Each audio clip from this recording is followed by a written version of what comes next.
riwayat yang diriwayatkan oleh Imam As-Suyuti yang diletakkan oleh Imam As-Suyuti dalam kitabnya Al-Jami' As-Shaghir.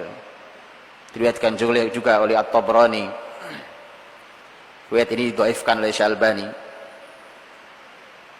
Riwayat ini dipakai oleh para ahli pendidikan Islam, di mana Rasulullah SAW bersabda, "Addibu auladakum ala thalathi khisal."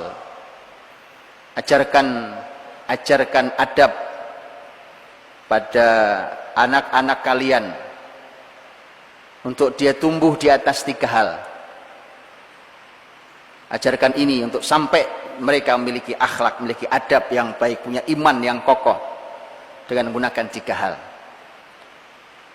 Ala hubbi nabiyikum wa hubbi ahli baitih wa tilawatil Quran. Yang pertama adalah ajarkan pada anak-anak kalian untuk mereka mencintai nabi kalian. Mencintai nabi kalian. Itu kurikulum pertama untuk generasi kita. Yang kedua adalah mencintai ahlul bait Nabi SAW. Karena kita diperintahkan dalam Al-Quran, dalam hadis Nabi SAW diperintahkan kita untuk mencintai ahlul bait Nabi SAW. Dan Nabi menitipkan keluarganya kepada kita. Dan yang ketiga adalah untuk membaca Al-Quranul Karim. Hadirin dirahmati Allah Subhanahu Wa Taala. Kalau hari ini kita syukuri bahwa tumbuh kesadaran masyarakat, keluarga-keluarga muslim untuk mulai mendekat ke Al-Quran. Anak-anak mereka didorong untuk menghafal Quran, berapapun yang bisa mereka hafal. Adalah merupakan sebagian dari konsep dasar pendidikan. Menyiapkan mereka untuk menghadapi masa berikutnya. Satu hal lagi yang harus dihadirkan adalah kurikulum tentang mencintai Nabi SAW dan ahlul baitnya.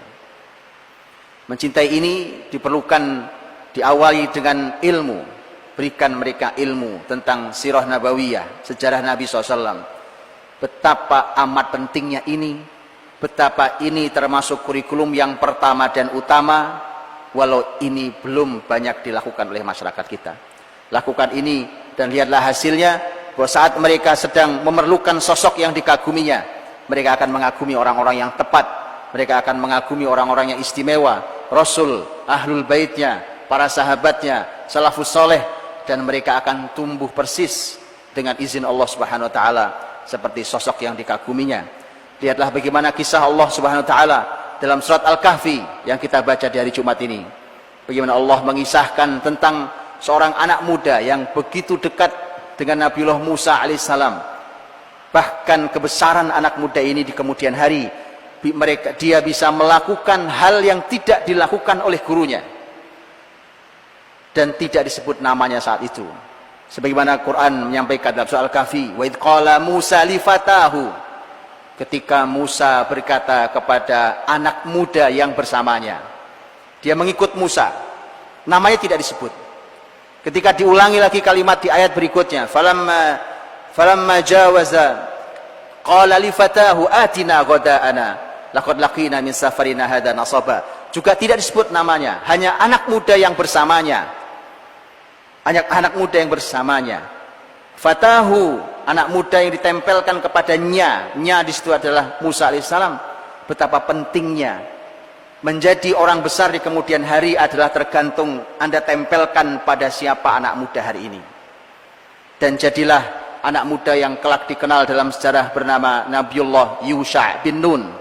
Yang Nabi Musa, Nabi Harun saat diperintahkan Allah untuk membawa Bani Israel masuk ke negeri Palestina, tidak berhasil. Yang berhasil adalah sang murid.